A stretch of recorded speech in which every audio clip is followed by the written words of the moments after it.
नमस्कार, ये आकाशवाणी शिमला है। अब आप प्रभा शर्मा से कोविड-19 पर विशेष समाचार सुनिए। कोविड मरीजों की संख्या फिर से बढ़ रही है, इसलिए श्रोताओं से अपील है कि कोई भी कोताही न बरतें, सुरक्षा उपायों का पालन करें और 45 वर्ष से ऊपर के सभी लोग बेहिचक टीका लगवाएं। सुरक्षित रहें और 3 आसान उपायों का पालन करें। मास्क पहनें, 2 गज दूरी है जरूरी, सुरक्षित दूरी बनाए रखें, हाथ और मुंह साफ रखें। प्रदेश में कोरोना के बढ़ते संकट को देखते हुए सभी मीडिया कर्मियों को कोरोना का टीका लगाया जाएगा। मुख्यमंत्री जयराम ठाकुर ने आज हमीरपुर में पत्रकारों से बातचीत में कहा कि 45 वर्ष से कम आयु के मीडिया कर्मियों के लिए भी वैक्सीनेशन की शुरुआत की जाएगी, ताकि मीडिया जिम्मेदारी के साथ उनके कर्तव्य निभा सकें। मुख्यमंत्री ने कहा कि कोरोना वायरस के फैलने की गति पिछले वर्ष की तुलना में अधिक तेज है और ये एक चिंता का विषय है, जिसके चलते सरकार सक्रिय है और प्रदेश में ऑक्सीजन, पीपीई किट, सैनिटाइजर अथवा मरीजों के लिए बेड की उचित व्यवस्था की जा रही है। उन्होंने कहा कि होम आइसोलेशन में रखे गए मरीजों से स्वास्थ्य वर्कर लगातार संपर्क बनाए रखेंगे, ताकि उनके स्वास्थ्य पर निगरानी रहे और उचित समय पर उन्हें उपचार या हॉस्पिटल स्थानांतरित किया जा सके। प्रदेश में कोरोना संक्रमण में वृद्धि लगातार जारी है। राज्य में आज 626 नए कोरोना पॉजिटिव मामलों की पुष्टि हुई है। इनमें से सर्वाधिक 186 कांगड़ा जिला में दर्ज किए गए।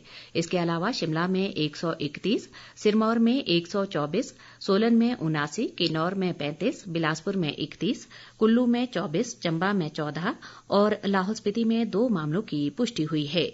प्रदेश में कोरोना के कुल मामलों की संख्या बढ़कर 77,001 हो गई है। इनमें से 8,745 मामले सक्रिय हैं। प्रदेश में आज अभी तक 7 लोगों की कोरोना से मौत हो चुकी है। इनमें से 2 सोलन और ऊना जिलों में हुई है, जबकि शिमला, मंडी और कांगड़ा में 1-1 कोरोना मरीज की मौत हुई है। राज्य में अब तक 1,184 लोगों की कोरोना से जान जा चुकी है। प्रदेश में आज 568 लोग कोरोना संक्रमण से मुक्त भी हुए। भाजपा के राष्ट्रीय अध्यक्ष जेपी नड्डा ने देश में कोरोना संक्रमण में बढ़ोतरी के बीच पार्टी कार्यकर्ताओं से अपना बूथ कोरोना मुक्त अभियान शुरू करने को कहा है। उन्होंने सभी पार्टी पदाधिकारियों व कार्यकर्ताओं से सैनिटाइजेशन, साफ सफाई और लोगों के बीच जागरूकता लाकर संक्रमण की रोकथाम के लिए व्यापक अभियान चलाने का आग्रह किया है। नड्डा ने पार्टी के राष्ट्रीय पदाधिकारियों और प्रदेश इकाई अध्यक्षों के साथ वर्चुअल बैठक में देश में कोविड स्थिति पर विचार विमर्श किया और ये सुनिश्चित करने को कहा कि लोग कड़ाई से एहतियाती उपायों का पालन करें और इस महामारी के खिलाफ एकजुट प्रयास करें। केंद्र ने इस महीने की 22 तारीख से विनिर्माताओं और आपूर्तिकर्ताओं द्वारा किए जाने वाले ऑक्सीजन के औद्योगिक इस्तेमाल पर रोक लगा दी है। ये रोक अगले आदेश तक जारी रहेगी।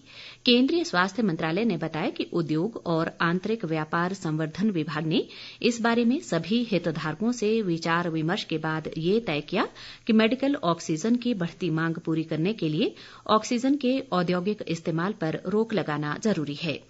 मंत्रालय ने कहा कि इस अस्थायी रोक से उपलब्ध होने वाली ऑक्सीजन का इस्तेमाल कोविड-19 रोगियों के उपचार के लिए मेडिकल ऑक्सीजन के रूप में किया जा सकेगा। देश में कोविड-19 से स्वस्थ होने की दर गिरकर 86% रह गई है।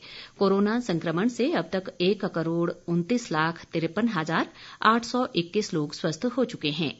मौजूदा समय में देश में कोरोना के सक्रिय मरीजों की संख्या 19,29,829 हो गई है।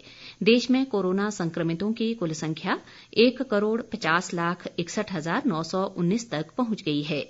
संक्रमण से अब तक देश भर में 1,78,769 लोगों की मौत हो चुकी है।